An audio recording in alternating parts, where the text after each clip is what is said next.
Salut la famille, j'espère que vous allez bien, j'espère que vous êtes en forme. Bon dimanche à tous, j'espère que vous passez un très bon dimanche. Et comme il est de coutume, chaque dimanche, nous faisons une revue des marchés, nous faisons une analyse transversale des marchés afin de pouvoir bien sûr savoir comment est-ce que les tendances vont se produire pour la semaine qui démarre. Et ça, c'est un exercice très important et que je recommande d'ailleurs à toute personne qui voudrait bien faire le trading, de pouvoir bien sûr faire comme une analyse pré-marché, n'est-ce pas? Afin de savoir comment est-ce que le marché pourra se comporter éventuellement pour toute la semaine. Et là, du coup, vous aurez déjà un peu comme une vue d'ensemble qui vous permettra bien sûr de pouvoir prendre des décisions de manière éclairée. Donc, voilà pourquoi il est de coutume de pouvoir de faire cette revue afin que le maximum de personnes puissent réellement ajuster bien sûr ces décisions comme bon leur semble ou comme bon leur semble, enfin comme bon leur semble de manière efficace. Donc voilà.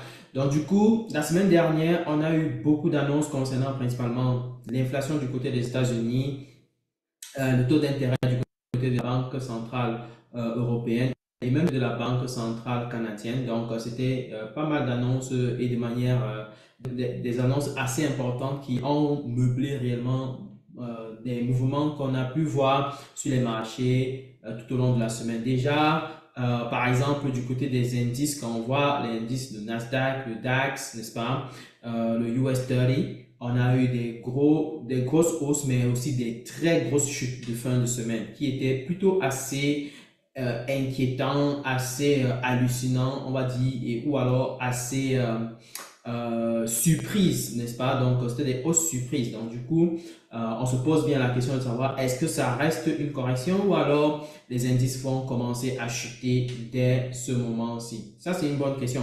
Une chose qu'on ne doit pas oublier, c'est que nous sommes en avril et donc du coup, nous sommes en train d'attaquer un nouveau trimestre d'un point de vue financier, ce qui fait que éventuellement, il y a également des actions qui sont prises, des décisions qui sont prises au niveau des hedge funds, au niveau des institutions financières, afin de pouvoir optimiser le portefeuille qu'ils gèrent. Donc, je pense qu'il y a également cet effet-là qui est en train de faire bouger les marchés. Un autre point qu'on sait qui est en train de faire bouger les marchés, c'est bien entendu le fait que le dollar soit extrêmement haussier depuis un moment. Le dollar étant haussier, on voit bien les paires de devises telles que Euro USD, GBP USD et bien sûr NZD USD, AUD USD chuté drastiquement, oui, oui. Et là, du coup, moi, je pense qu'il faut réellement faire attention, en tout cas à ce niveau-là. Donc, pour cette nouvelle semaine, on va avoir aussi pas mal d'annonces, n'est-ce pas? On aura des annonces qui vont être liées à l'inflation, qui vont être liées, bien sûr, aussi aux ventes de détails, on va dire ça comme ça, ventes de détails concernant les États-Unis principalement. Et bien sûr, on va encore aller plus loin en essayant de donner quelques tendances, non seulement d'un point de vue fondamental, mais aussi d'un point de vue technique. Donc, tenez-vous tranquille, on va passer un moment très intéressant et vous aurez bien sûr à prendre des notes et à bien sûr capter comment est-ce que les choses vont se passer. Bon, avant d'entrer dans le vif du sujet, je tiens toujours à préciser que les inscriptions pour le programme de formation Trading Pro sont en cours et bien sûr, nous avons une promotion excellente actuellement que vous pouvez prendre avantage. Donc, prenez le soin de nous contacter le plus vite possible au numéro qui s'affiche au premier commentaire de la vidéo. En fait, c'est une formation qui va durer 4 à 5 mois et tout au long de la formation, on aura à vous donner vraiment le maximum en termes de connaissances pour que vous puissiez passer de zéro, n'est-ce pas, à une personne experte sur les marchés financiers qui maîtrise clairement plusieurs marchés financiers. À l'occurrence, ici, le marché des cryptos, le marché du Forex, le marché des indices. Donc, trois gros marchés où il y a beaucoup de volatilité, beaucoup de liquidité. Et ça, je peux vous dire que en maîtrisant ces trois marchés, vous n'aurez pas à vous ennuyer. Vous aurez réellement de quoi faire. Ça, je peux vous rassurer. Une autre chose, c'est que on essaie de vous montrer comment est-ce que vous devez vous adapter au changement du marché. En général, les marchés ne sont pas statiques. Les marchés bougent énormément et parfois, quand il y a des changements, il faut être capable en tant que trader de s'adapter à des nouvelles stratégies. Ça, c'est un point extrêmement important que beaucoup ignorent et ne comprennent pas comment faire pour pouvoir se réadapter lorsqu'il y a clairement des changements de tendance, des changements de régime sur le marché. Donc, on vous enseigne, on vous apprend à bien sûr capter de l'expérience que vous observez sur les marchés afin de pouvoir vous ajuster et bien sûr faire les choses de manière optimale et rester profitable. Donc, le but ici, c'est que quand vous finissez la formation, vous puissiez être capable de décrocher un gros capital auprès des entreprises qui offrent leur capital pour trader et comme ça, vous allez partager les bénéfices. Donc, ça, c'est le but ultime. Donc, 50 000 $ de financement, 100 000 $, 200 000 $, dépendamment de vos objectifs. Ceci pourra être atteint si vous suivez cette formation parce qu'on va vous partager les stratégies secrètes qui vont vous permettre de réussir l'évaluation que ces entreprises-là mettent en place afin de pouvoir vous qualifier si oui ou non vous devez réellement avoir le capital en question. Donc voilà, on va réellement bosser de fond en comble pour que vous puissiez avoir le max d'informations nécessaires pour pouvoir aller bien sûr réussir de manière excellente, n'est-ce pas, les évaluations et décrocher le capital. Donc, on va vraiment travailler ensemble. Vous aurez à m'appeler comme vous pouvez, comme vous voulez, et je pourrais donc décrocher, je pourrais discuter avec vous, voir quelles sont les difficultés que vous rencontrez et je pourrais donc corriger. On aura des séances à deux sur Zoom, un peu comme d'habitude avec les étudiants anciens. On aura également des séances en groupe avec tous les étudiants où on va travailler de fond en comble, on va analyser les trades, on va essayer de voir quelles sont les opportunités que vous pouvez saisir, comment est-ce que vous devez les saisir de manière efficace afin de pouvoir bien sûr réussir votre trading. Donc voilà, si vous êtes intéressé, n'hésitez pas. On a une superbe promotion qui est en cours. N'hésitez pas à nous contacter. Le numéro se trouve en premier commentaire de la vidéo et vous aurez juste à nous faire savoir et on va vous donner tout le détail nécessaire pour que vous puissiez réussir les marchés.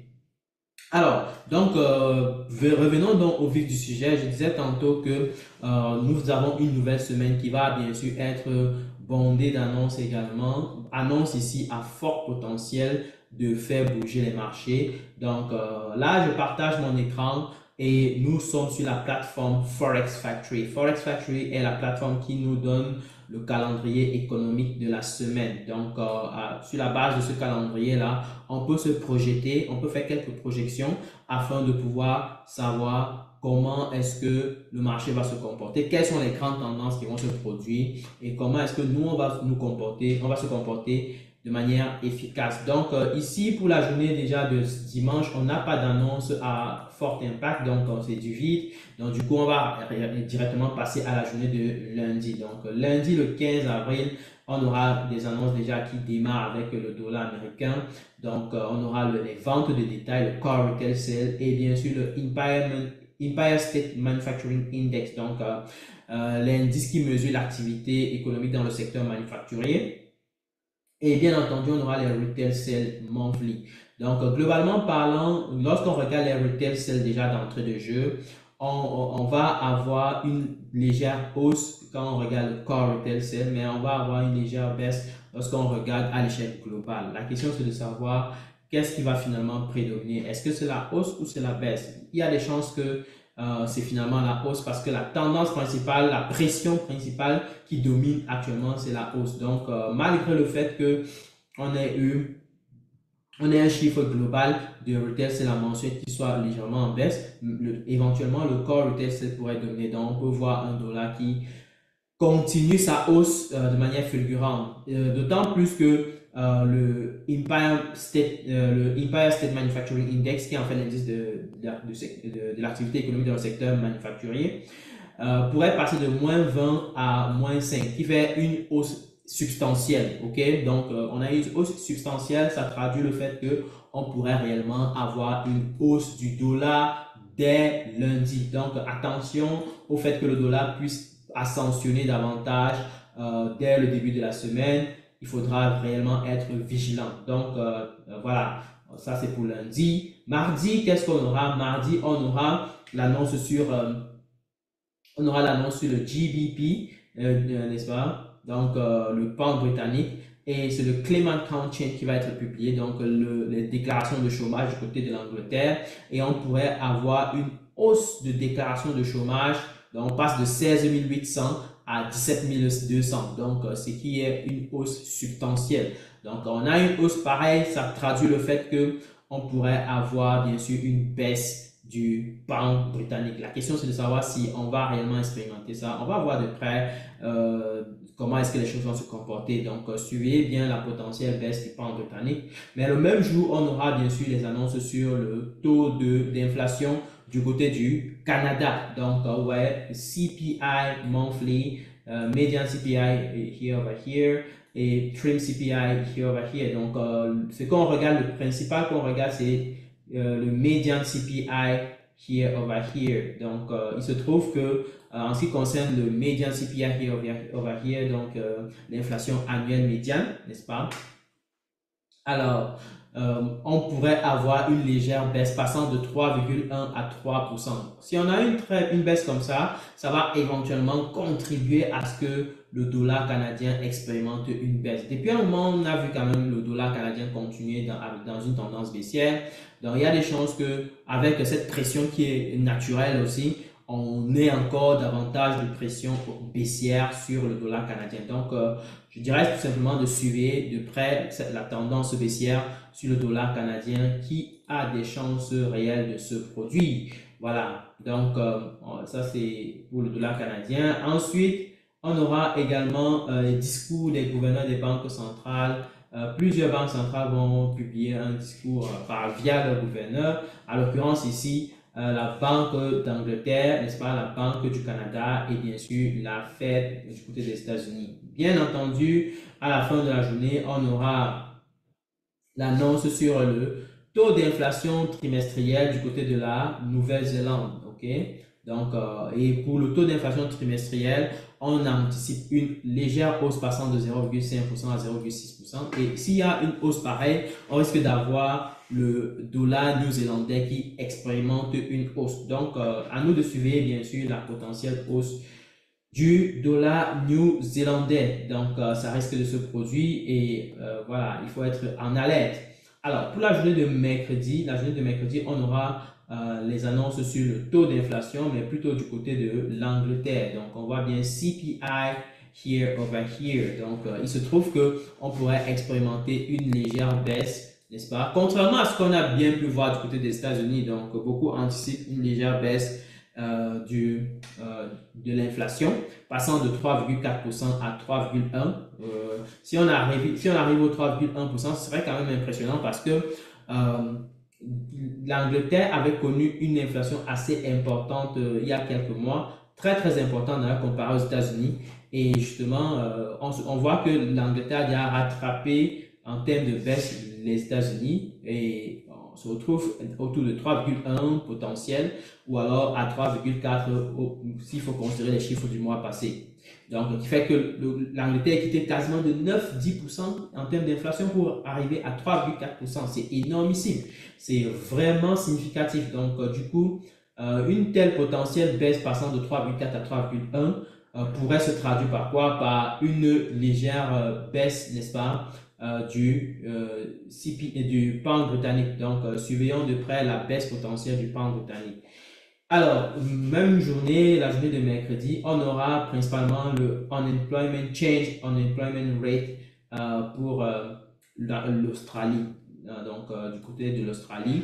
Et unemployment change, c'est le nombre d'emplois, le nombre de variations d'emploi, ok? Enfin, les variations en termes d'emploi mensuels, alors que le unemployment rate, c'est le taux de chômage, ok? Voilà, donc on pourrait avoir une hausse du taux de chômage du côté de l'Australie et une légère baisse du unemployment change, donc du employment change, pardon, donc des recrutements, ok? Légère baisse en termes de recrutement, en termes d'emploi. Donc, du coup, les deux effets combinés traduisent un effet négatif, un effet pessimiste, ok? Et qui dit pessimiste, ça traduit bien une baisse du dollar australien. Donc, baisse du dollar australien, on peut également expérimenter une baisse potentielle du dollar néo-zélandais. Donc, suivez bien de près cette potentielle situation. Alors, on a également la journée de jeudi, le unemployment claim, n'est-ce pas? Donc, le nombre de déclarations de chômage du côté des États-Unis qui pourrait aller à la hausse Et si on a encore une hausse, ça voudrait dire que on pourrait bien sûr avoir un dollar américain qui chute, ok? Une chute du dollar américain, légère chute qui peut après s'engager par une hausse. Donc, à nous d'être très vigilants parce que la pression principale qu'on observe sur le dollar, elle est haussière, ok? Donc, même si c'est que on a une baisse du USD, il faut savoir que ce ne sera pas une baisse sur le long terme, d'accord? Ça peut être juste une baisse là tout de suite et puis bon, voilà, ça remonte. Voilà, donc pour la journée de vendredi, on aura donc le retail sale mensuel qui pourrait passer de 0% à 3%, à 0,3%. Donc une hausse pareille pourrait se traduire parfois par une hausse du pound britannique. Donc ça, c'est globalement les tendances que on va observer. Donc pour résumer, qu'est-ce qu'on va dire? On va dire que déjà d'entrée de jeu, n'est-ce pas, le dollar américain va expérimenter une seule annonce en début de semaine, enfin deux annonces en début de semaine, lundi principalement, avec la hausse potentielle du Core Retail Sale et la hausse potentielle du Empire State Manufacturing Index, qui fait que on pourra expérimenter une hausse finalement. Donc voilà, hausse du dollar globalement parlant. Donc on reste haussier sur le dollar américain, attention.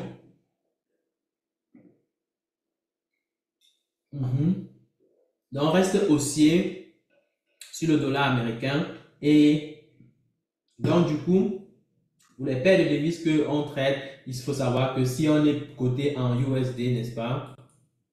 Si vous êtes coté en USD, alors ça veut dire qu'il y a des chances que les paires de devises là expérimentent une chute pour cette semaine-ci. Du côté du Canada, on anticipe une potentielle continuité à la baisse du dollar canadien dans la mesure où on a le median CPI, l'inflation médiane annuelle qui pourrait chuter encore. Donc, globalement parlant, on s'attend à une baisse du dollar canadien qui peut être anticipée dès lundi. Hein. Donc, attention, parfois ce genre d'annonce, parfois très facile à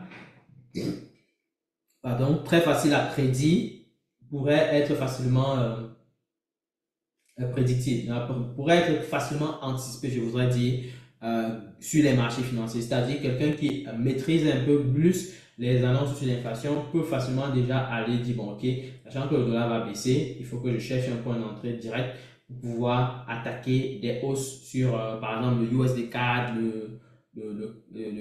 on va prendre quoi? Le NZD4, le AUD4, par exemple. Donc, juste pour ne citer que cela. Voilà. Alors, on continue avec le NZD le NZD et le AUD.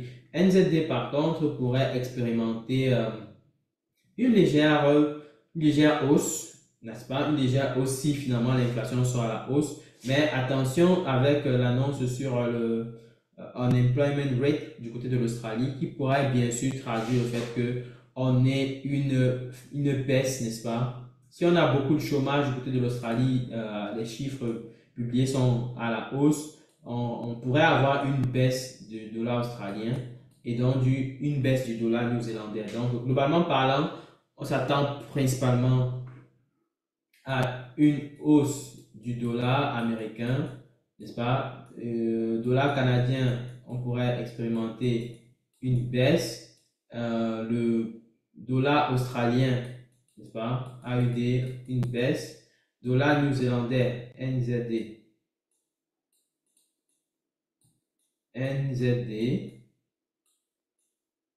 une baisse potentielle. Donc voilà globalement les chiffres qu'on pourrait avoir pour les indices, pardon, pour les monnaies que nous aurons les annonces publiées au cours de cette semaine-ci. Donc faites très attention en tout cas. C'est avec ces informations aussi qu'on peut maintenant aller éventuellement déduire quelles sont les tendances qu'on pourrait avoir au cours, n'est-ce pas, au cours des semaines, ok, au cours de la semaine. Donc, on va aller du coup sur notre page TradingView afin de pouvoir voir comment est-ce que les analyses techniques sont produites. Bon, voilà.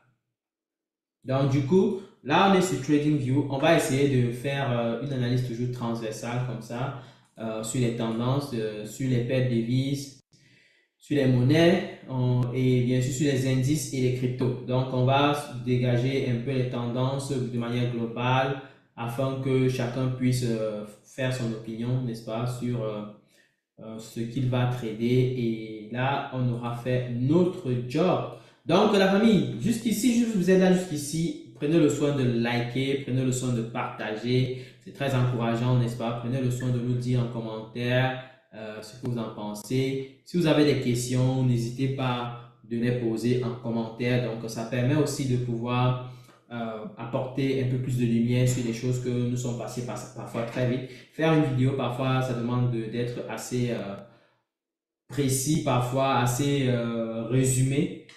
Et ce qui fait qu'on ne peut pas toujours tout donner. Donc, parfois, il faut poser des questions pour pouvoir revenir peut-être sur certains points où je n'ai pas apporté des nuances, des choses comme ça. Parfois, c'est utile. Donc, allez-y, posez les questions. Et bien sûr, si vous êtes intéressé par le programme de formation, n'hésitez pas à nous contacter au numéro qui se trouve en premier commentaire. Donc, je vais continuer et pendant que vous partagez, bien sûr, je vais continuer avec l'analyse maintenant technique, ok? Alors, commençons avec l'analyse technique. Donc, je vais commencer avec le VIX et on va voir ce que ça donne. Donc, déjà, si on regarde le VIX, on se rend bien compte que le VIX est en train d'expérimenter une tentative de baisse après la hausse qu'on a eue vendredi dernier. Donc, vendredi dernier, on a eu une grosse hausse sur le VIX. Et là, du coup, on est en train d'expérimenter une tentative de chute. OK? Alors, jusqu'où est-ce que la chute pourrait aller? Ça, c'est la bonne question. Donc, je vais partager mon écran rapidement pour qu'on voit ça ensemble. Donc, du coup, voilà, on a le VIX, bien sûr. On a le VIX qui nous donne bien sûr cette tendance-ci, ok, qui a percé là et qui est en train de tenter d'aller à la hausse.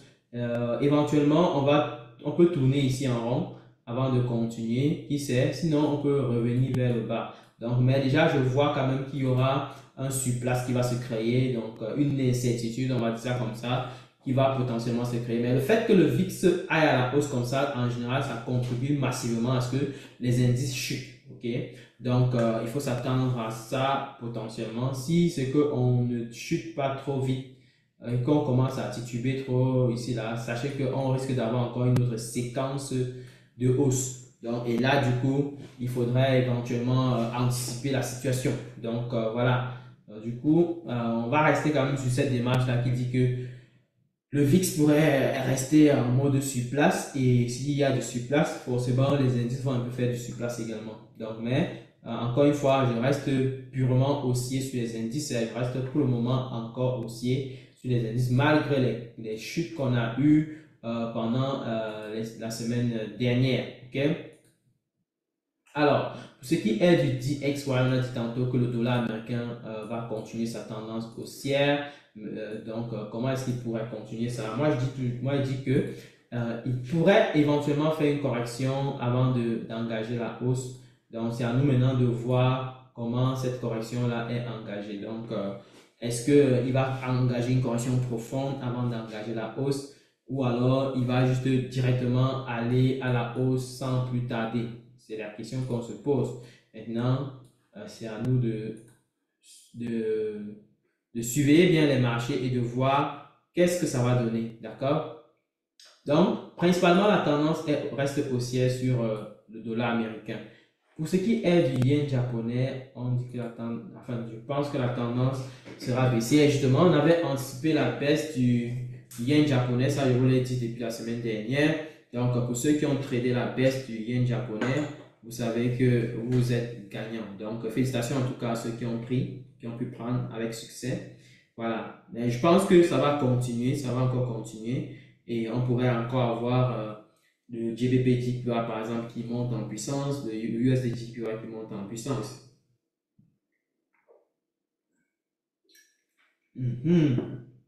Ok, nice. Donc du coup, je vais continuer. Donc, on a le yen japonais qui descend. Donc il va continuer sa tendance baissière, donc ça on ne doute pas. Maintenant, il faut toujours surveiller en tout cas la tendance du dollar pour traduire la tendance du yen japonais, pour déduire la tendance du yen japonais, ok? Parce que les deux évoluent en sens inversé, ok? Quand l'un on monte, l'autre descend. Quand l'un descend, l'autre monte, ok? Voilà. Donc du coup, on continue. GXY, on était à GXY. BXY, c'est pour le pound britannique. Donc même le pound britannique avait dévissé à la baisse. On espérait une hausse, mais finalement, on a eu un dévissement à la baisse. Donc la question, c'est de savoir si on va finalement continuer la baisse ou alors on va avoir des pressions haussières ici. En tout cas, on va suivre ça de près pour voir comment est-ce que les choses vont se passer. Donc, suivez ça de près. Je pense que on reste quand même sur une tendance potentiellement baissière. Donc, on va suivre de près la potentielle continuité de la tendance. Peut-être on va avoir d'abord une correction, comme je le trace là, avant d'engager, parce que la baisse de la semaine dernière était quand même assez importante. Je pense qu'on peut avoir facilement une correction, surtout qu'on a eu un gap ici. Donc, il peut y avoir une correction là, et puis boum, ça engage la baisse. Ensuite, on a le EXY. EXY, c'est l'indice de l'euro. De la même façon, l'euro a dévissé à la baisse. Donc, nos tendances étaient plutôt claires. On a dit tantôt que l'euro devait baisser. Et finalement, il a baissé massivement, très massivement. On s'attendait même à ce qu'il s'arrête là. Mais finalement, il a percé plus bas et il a allé chercher encore plus bas. Donc, du coup, je pense qu'on peut avoir une légère correction avec le EXY. Et c'est là que ça pourra engager une tendance baissière. Donc, à nous de suivre principalement la tendance baissière qui va potentiellement s'engager. Si elle engage tôt, ok, c'est bon. Mais si elle n'engage pas tôt, elle commence à monter. Il faut s'attendre à ce qu'à un moment donné, à partir peut-être de mercredi ou mardi, je ne sais pas trop, dépendamment de comment est-ce que les bougies vont se former, on pourrait engager la chute. Ok? Voilà. Alors, maintenant, pour ce qui est du CXY qui représente le dollar canadien, on a eu une grosse chute comme on l'avait prévu. Et finalement, on est en train de stabiliser, on veut stabiliser sur ce niveau clé. Donc, on avait bien anticipé cela. Donc, je pense qu'on va potentiellement avoir une remontée légère avec le CXY, le dollar canadien, déjà remonté. Et puis, on va engager la baisse parce que n'oublions pas, on anticipe une baisse de l'inflation du côté du Canada. Donc, ce qui fait que baisse de l'inflation, on peut avoir donc une baisse de la monnaie concernée. Ok? Alors, le dollar new-zélandais, comme le dollar australien, on a dit tantôt qu'on va expérimenter une baisse. Et justement, la semaine dernière, on avait déjà engagé la baisse qu'on avait vu de loin venir. Et à côté de ça, maintenant, je pense qu'on peut envisager une correction, n'est-ce pas? Une légère correction, hop, et puis on engage, n'est-ce pas, la baisse. Donc, à suivre de près. Même chose pour le EXY.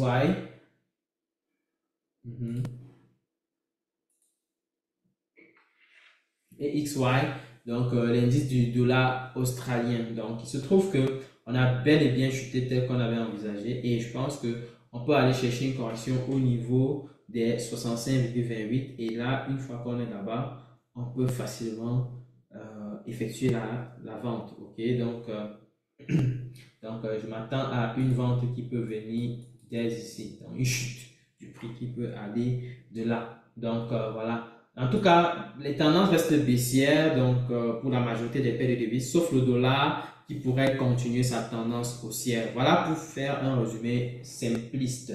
OK? Voilà. Alors, continuons nos affaires. SXY qui représente le franc suisse. On a expérimenté une grosse chute avec le franc suisse. Et justement, par rapport à ça, je pense qu'il est intéressant de pouvoir observer bien qu'est-ce qui va se passer cette semaine-ci parce que on voit bien une tendance baissière qui est en train de continuer. Donc, je pense qu'on pourrait faire une légère correction comme ça avant d'engager la baisse. Donc, à nous de suivre de près pour ne pas rater le train, n'est-ce pas? Voilà. Donc, la famille, si vous êtes encore là, vous partagez au maximum. Donc, on partage, on envoie des cœurs, on tapote maximalement, n'est-ce pas? Donc, j'aurais bien voulu qu'on fasse le live, mais je suis un peu épuisé avec la liste des travaux que j'ai dû mener au cours de cette semaine-ci. Donc, du coup, on tapote, on like, on partage, on ne se lâche pas, on se lasse pas, je vous l'ai dit. Donc, allez-y la famille, likez, partagez, dites-nous en commentaire ce que vous en pensez. Dites-nous en commentaire depuis où est-ce que vous regardez le live ou alors la vidéo, je veux dire, parce que c'est le live en principe. Mais là, on fait une vidéo enregistrée. Donc, du coup, dites-nous en commentaire d'où est-ce que vous regardez. Donc, ça nous fait toujours plaisir. Voilà. Donc, on va continuer maintenant avec les paires de devises. OK? On va y aller avec les paires de devises. Alors. Pour les paires de devises GBP USD, déjà pour le GBP USD, moi je dirais simplement qu'on est sur une tendance baissière. Pourquoi? Parce que de un, le pound britannique est en train de baisser. On est d'accord, le pound britannique est en train de baisser. De l'autre côté, le dollar américain est également en train de baisser. Donc, du coup, est en train de prendre la tendance haussière. Du coup, ce que moi j'attends, c'est que on ait en fait une tentative de correction là, comme ça, et puis on va engager une baisse. Donc, pour moi, le prix risque de monter légèrement en début de semaine, et puis à partir de mardi, on pourrait attaquer la baisse. Donc, voilà, on va voir ce que ça va donner. Encore une fois, tout ce que je dis, ce n'est pas un conseil d'investissement, c'est juste mon opinion. C'est à vous de pouvoir analyser et dire que bon, ok, c'est ça. Alors, JBP JPY, on a eu une chute monumentale le vendredi dernier et JBP JPY vient se déposer sur une moyenne mobile et voir au niveau des 190 dollars. Et là, du coup, on a rejeté massivement et c'était plutôt hallucinant les remontées qu'on a eues vendredi soir. Donc, du coup, qu'est-ce qui va se passer potentiellement? Je vois un pound britannique qui peut aller à la baisse potentiellement. Je vois un yen japonais qui peut aller potentiellement à la baisse, ce qui fait que le GBP JPY risque de faire du surplace. Donc, moi, je m'éviterai de trader cette paire de devises. Alors que le USD JPY, on pourrait expérimenter une continuité de la tendance haussière. Vous savez très bien que le USD JPY, on a expérimenté une très belle hausse au cours de la semaine dernière. Donc, voilà, tous les deux bougies, c'est énormissime. Okay? On a eu une grosse remontée. Donc, ce qui fait que pour moi, je reste sur une tendance haussière avec le USD JPY. On peut facilement engager la hausse. On peut très facilement engager la hausse. Donc, à nous de suivre de près et de ne pas rater ça.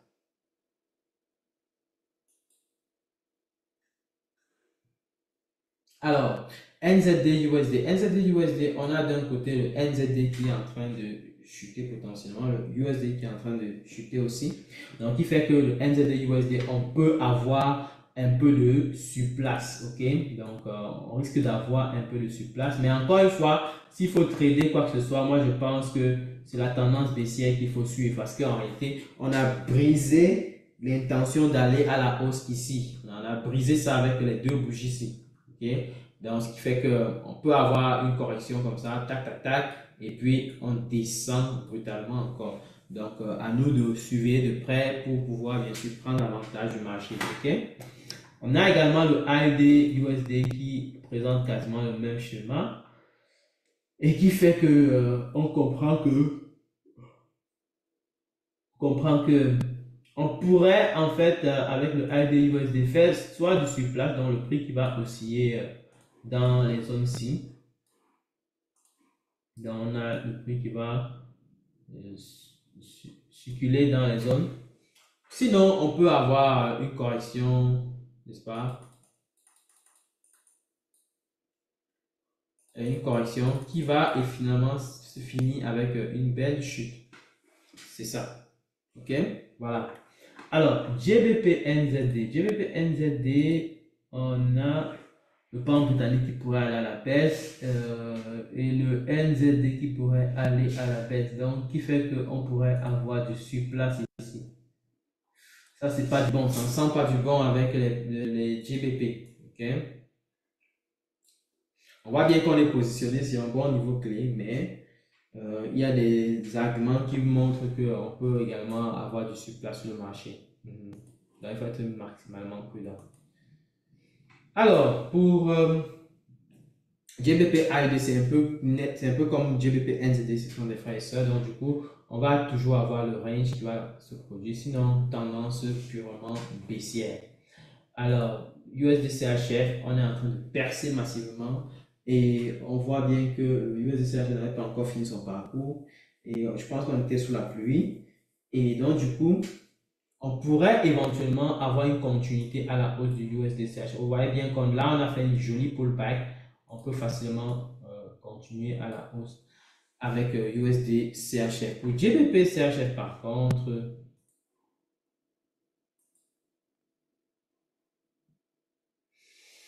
alors GBP-CHF, on voit bien que GBP-CHF est en train de faire un peu de surplace depuis quelques semaines.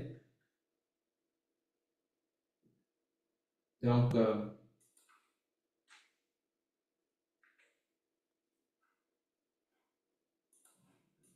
ok, donc le GBP-CHF, moi je vois déjà, sachant que les deux monnaies vont potentiellement aller à la baisse, on va s'attendre à ce que GBP-CHF fasse un peu de surplace. Voilà. Et faisant des surplaces comme ça, il y a quasiment aucun trader qui soit dans ce genre de situation. Ou alors qui traite ce genre de situation. Alors, Eurocard, on fait également un peu de surplace. Donc, j'avais dit tantôt qu'on pouvait faire du surplace avec Eurocard la semaine dernière. Donc, là, on est en train d'engager cela. Donc, pour moi, Eurocard, on a aussi d'un côté l'euro qui peut aller à la baisse, le CAD qui peut aller à la hausse, à la baisse, pardon. Donc, ce qui fait qu'on aura encore un range bizarre comme ça. Donc, on va voir. On va voir ce que ça va donner. Donc, restons très focus sur la stratégie qu'on utilise. C'est le plus important. Si tu n'es pas focus sur ta stratégie, tu vas commencer à faire tout et n'importe quoi et là, ça sera chaud. Mhm. Alors.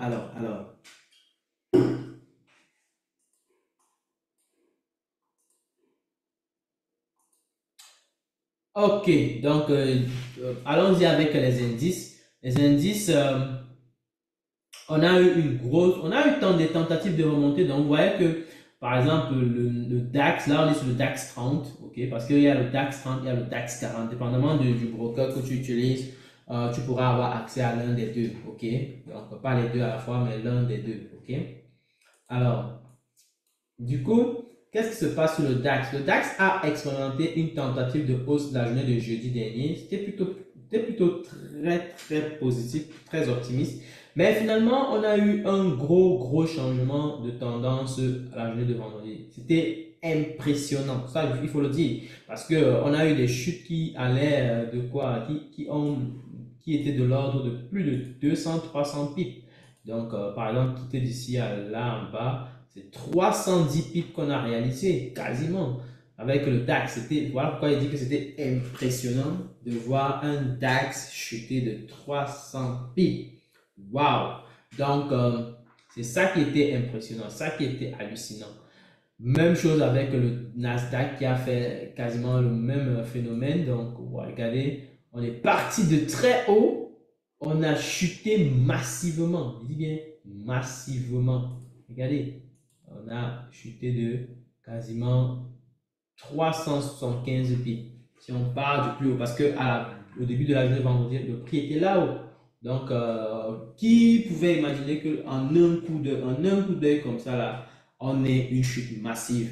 Donc, je pense que les chutes massives sont liées beaucoup plus, comme je l'ai dit au début de la vidéo, sont liées en fait à plusieurs phénomènes. On a le phénomène de l'inflation qui allait à la hausse, n'est-ce pas, du côté des États-Unis. On a le phénomène des fins de trimestre, n'est-ce pas? Donc, il y a beaucoup de hedge funds qui sont en train de clôturer. Donc, il y a un effet saisonnier des trimestres. Donc, les hedge funds, les institutions financières clôturent leur position, ce qui fait qu'on a bien sûr les indices qui chutent brutalement. Bien sûr qu'à côté de ça, on a aussi le VIX qui va à la hausse, donc ça montre quand même qu'il y a une sorte de panique sur le marché. Panique liée à quoi? Ça, on ne peut pas facilement le repérer. éventuellement, là, moi je pense une source réelle de panique, c'est réellement, c'est principalement l'inflation. Je pense que c'est principalement l'inflation du côté des États-Unis. Et on espère que les choses vont se calmer, donc que les choses puissent continuer comme ça avait commencé. Ça, c'est ce qu'on espère. Maintenant, après, c'est pas nous qui décidons, c'est le marché qui décide. Donc, tout ce qu'on peut contrôler, c'est bien sûr notre risque. Voilà, notre risque. Voilà. Donc, toujours garder un regard prononcé sur le risque parce que c'est l'une des choses qui peut nous aider à échapper à des situations dramatiques. OK?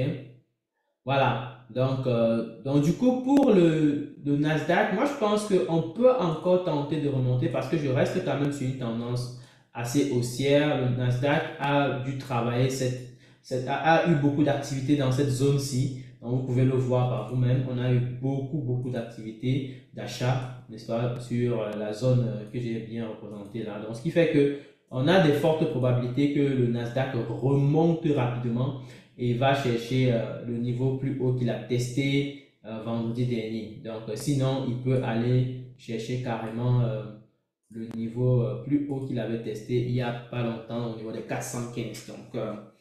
Donc pour quelqu'un qui prend l'achat ici et qui arrive là-haut à 18 322,20, c'est déjà un exploit, c'est déjà bon. Moi, je dirais simplement que avec les Nasdaq DAX, il ne faut pas viser des take profits monstrueux actuellement parce qu'il y a beaucoup d'incertitudes qui planent donc, sur le marché. C'est pas aussi sain comme dans les périodes avant où on voyait les indices monter avec des belles remontadas. Mais actuellement, quand on fait des remontées, ça tente de tituber et puis ça chute direct. Donc, il faut être plus réactif sur les marchés actuellement. C'est ce que moi je constate. Il faut être extrêmement réactif. Ok? Voilà. Même chose pour le Nasdaq, pour le DAX, pardon, qui est venu toucher un niveau clé important et que pour moi, selon moi, on pourrait facilement décoller avec le DAX d'ici à là. Est-ce qu'on va aller chercher directement les 18 484? C'est possible, mais il faut toujours garder en éveil le fait que il y a aussi de l'activité ici au milieu, ce qui fait que là, on peut acheter là et peut-être aller récupérer d'abord une partie des profits ici, qui fera quand même un bon deal. Et après, on peut aller récupérer le reste un peu plus haut. Donc, voilà, c'est un peu ça pour le DAX. Voilà, donc du coup, pour le gold a expérimenté une grosse hausse aussi pendant la semaine, mais la journée de vendredi a été monumentale avec la chute. On a vu des chutes monumentales. Je dis bien, le marché vendredi était une catastrophe totale, un bain de sang massif dans tous les sens. Donc du coup, moi je pense que il faut vraiment actuellement, en tout cas pour le mois d'avril, il faut être extrêmement vigilant, extrêmement réactif sur le marché, sinon ça capote totalement, ça capote mais de manière massive. Donc voilà pourquoi je reste très vigilant sur tout ce que je fais et je recommande fortement d'être vigilant en tout cas. Donc bien sûr que tout ce que je raconte n'est pas un conseil en investissement, vous devez faire ce que vous voulez de votre argent, ok? Voilà. Donc là, pour le gold, on est venu toucher également un bon niveau. Est-ce qu'on va continuer pour aller chercher plus bas? Moi, personnellement, je préfère qu'on continue avec le gold, hein, que ça chute même jusqu'à venir là en bas. Parce que le gold est trop monté, trop vite monté à mon goût pour pouvoir trader facilement le gold. Donc pour moi, revenir à ce niveau clé, ce serait un exploit, ça me donnerait l'occasion de pouvoir attaquer le gold de manière massive, n'est-ce pas, en ce qui concerne l'aspect trading. Il ne s'agit pas de l'aspect investissement ici. Je parle bien sûr en tant que trader, ok? Donc, je dirais simplement que on espère que le gold chute encore pour pouvoir bien sûr avoir des meilleures opportunités. Là, actuellement, pour prendre le gold, c'est vraiment soit tu entres dans les pullbacks, sinon tu laisses tomber pour ne pas prendre des risques démesurés.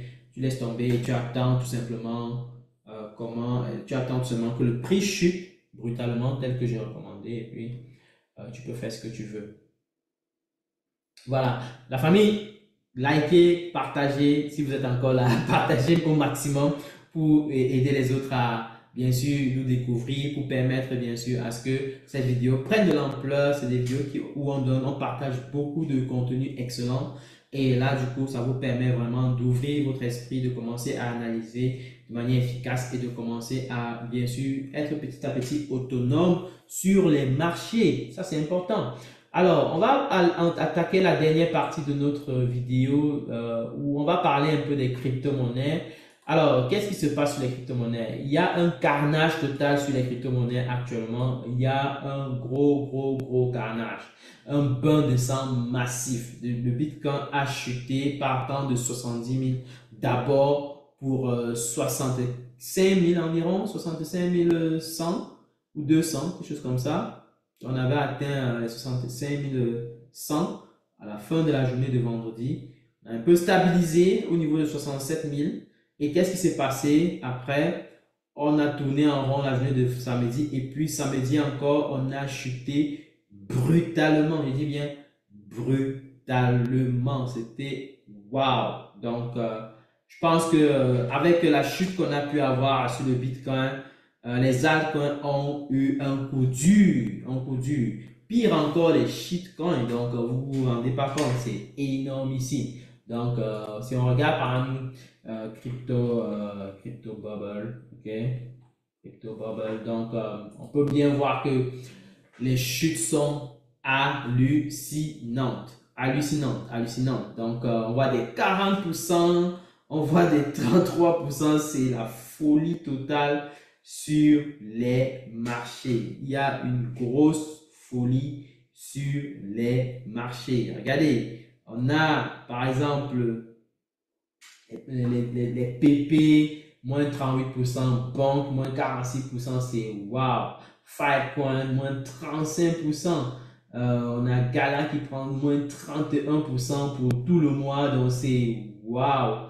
On a par exemple Terra Network qui chute également de 30%, Algo 40%, c'est Solana prend 16%, c'est correct pour Solana, c'est cool. On a par exemple BNB qui est plutôt correct, n'est-ce pas? BNB qui est plutôt correct. Donc, on a des graphes qui prennent 36% de chute. Waouh, c'est la folie totale sur le marché. Phantom qui est plutôt à 10% sur l'échelle du mois. Donc, c'est plutôt tranquille de ce côté-là. On a Sandbox dans le gaming qui fait 34% de chute. C'est hallucinant, comme je l'ai dit. Et bien sûr, on a Polkadot qui a pris 35%. Mais après la chute qu'on a eue hier avant-hier, on voit bien qu'on a eu une sorte de petite reprise pour quelques-unes. Pendle, Toncoin, Core, Ondo et autres. Donc, plutôt intéressant. Mais je pense que tout ceci est lié au halving que vous connaissez tous. Donc, on est à moins 6 jours. Vous pouvez voir ça ici. On est à moins 6 jours de la date du halving. Donc, il y a beaucoup d'attentes à ce niveau. Le Fear and Greed Index est passé à 68. On reste quand même, on va dire, optimiste sur le marché malgré les chutes. Donc, on perçoit quand même de l'optimisme sur le marché.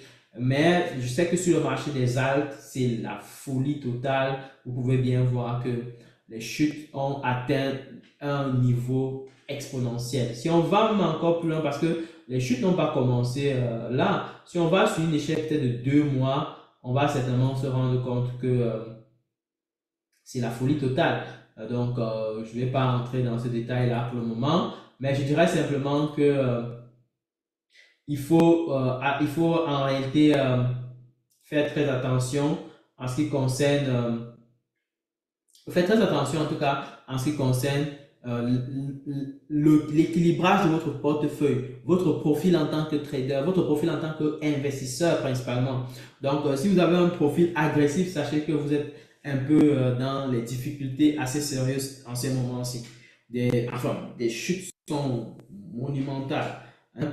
Donc, si vous avez un profil modéré, vous avez un peu de crypto majeur, un peu de crypto mineur, un peu de crypto exotique, là, vous êtes dans un cadre où votre portefeuille va essayer d'amortir le choc. Ok, donc vous aurez un portefeuille qui amortit assez bien le choc.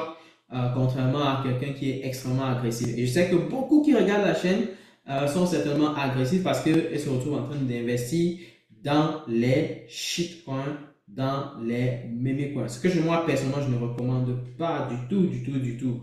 Parce qu'il y a du risque. Il y a clairement assez de risques. Maintenant, je pense il faut bien sûr prendre ses responsabilités, ça c'est clair.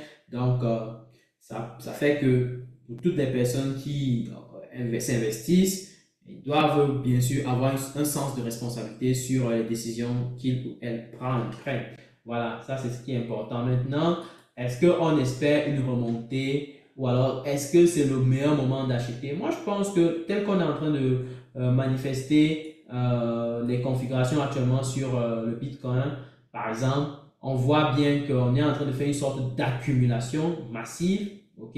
Donc, on a une accumulation qui est en train d'être construite ici. Vous pouvez bien voir ça ici, avec beaucoup de rejets sur le marché. Donc, le prix qui rejette massivement au niveau des 62 000. Donc, on est en train de tourner en rond de 64 000. Donc, il y a des chances que le prix explose et aille à la hausse d'un moment à l'autre. Donc, tel que moi je vois en tout cas, le schéma qui est produit, on reste quand même assez optimiste. On reste assez optimiste. Et je pense que juste avant le halving, il y aura beaucoup d'incertitudes sur le marché, beaucoup de mouvements bizarres. OK? Donc, je m'attends à des mouvements assez bizarres sur le marché. Donc, moi, je dirais simplement, faites très attention. Ça risque d'être vraiment chaud bouillant. Ça risque d'être assez délicat sur les marchés. Donc, faut prendre le temps d'être très posé et de bien faire les choses. Prendre le temps d'être posé et de prendre de bonnes décisions. C'est ça qui va vous aider. Donc, voilà, c'est tout. OK, donc on va regarder quelques crypto-monnaies ensemble.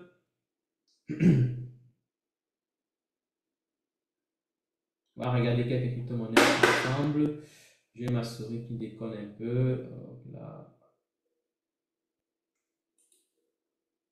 Donc, ma souris qui ne répond plus. Ne répond plus. Qu'est-ce qui ne va pas?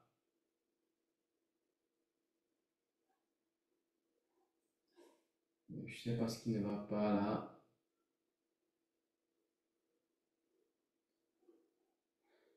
Oh là là là là là là. Ma souris qui ne va plus. Qui ne va plus. Je ne sais pas ce qui ne va pas.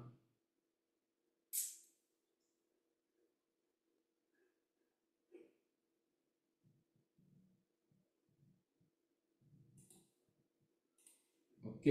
Donc là, pour moi, je pense que le Bitcoin pourrait réellement accumuler pendant un bout de temps. Après, on pourra avoir une remontée du prix. Donc, suivez bien ce qui va se passer. Mais même s'il y a des remontées, n'espérez pas que le prix remonte très brutalement.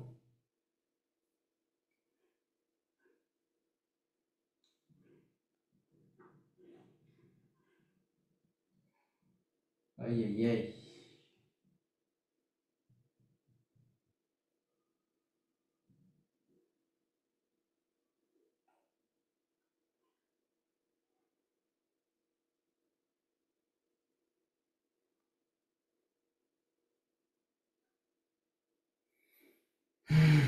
Désolé pour tout ça. Je crois que je vais arrêter comme ça, malheureusement. Je vais arrêter là parce que je ne sais pas pourquoi ça me dérange. Je vais devoir arrêter. Je vais devoir arrêter là.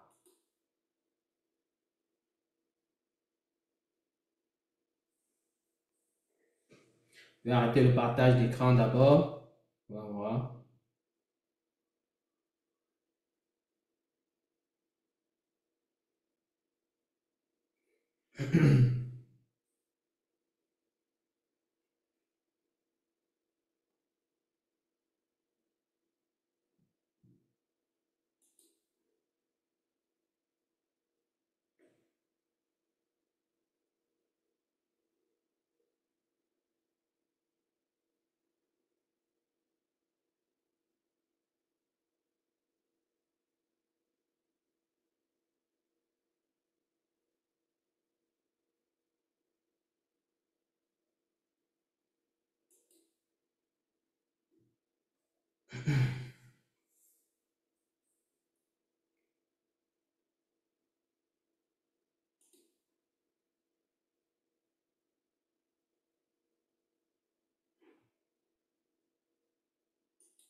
Ok, donc voilà, je vais m'arrêter là pour aujourd'hui. Je pense que je ne sais pas ce qui se passe avec ma souris, elle commence à déconner. Donc du coup, je vais tout simplement vous souhaiter encore une bonne soirée, une bonne après-midi selon là où vous vous retrouvez.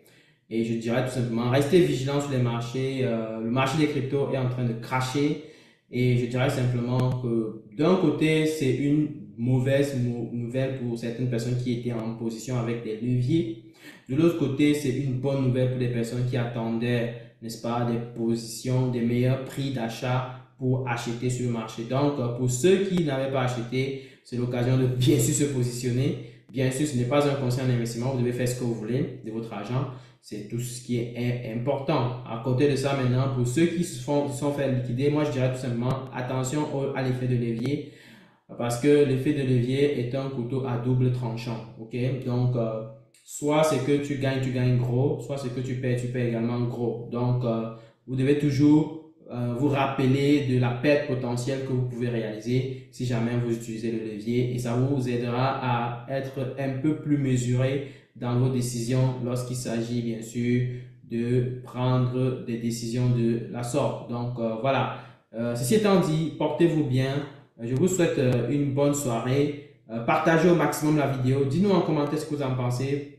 Allez-y, posez des questions et on pourra bien sûr apporter des éléments de réponse à vos différentes préoccupations. Et si vous êtes intéressé au programme de formation Trading Pro, n'oubliez pas que nous avons une promotion excellente. Le nombre de places est extrêmement limité, je le rappelle.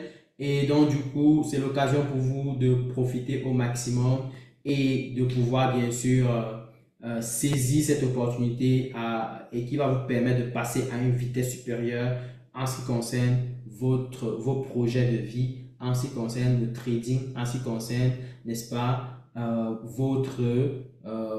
votre avancement dans la vie. On va dire ça simplement comme ça. Parce que le projet d'AfroForex, le programme pro, est là pour changer des vies et non pour apprendre les gens à tricoter ou je ne sais trop quoi. Donc voilà, ceci étant dit, portez-vous bien, partagez au maximum, envoyez des likes, envoyez des cœurs et surtout, on se retrouve pour une prochaine vidéo. À très bientôt pour vous. Ciao.